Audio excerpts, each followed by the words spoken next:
Well, I don't want to talk about Greenland. Let's talk about Venezuela, Russia, Ukraine, and we'll worry about Greenland in about 2 months. Let's talk about Greenland in 20 days. On Venezuela, we talked so much about energy. By the way, I will say this about Greenland. We need Greenland from a national security situation. It's so strategic.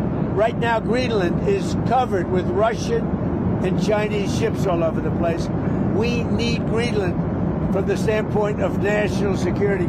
And Denmark is not going to be able to do it, I can tell you. I think it's a big You know what Denmark did recently to boost up security in Greenland? They added one more dog sled. It's true. They thought that was a great move. For det første, så mener jeg, at man skal tage den amerikanske præsident alvorligt, når han siger, at han ønsker Grønland.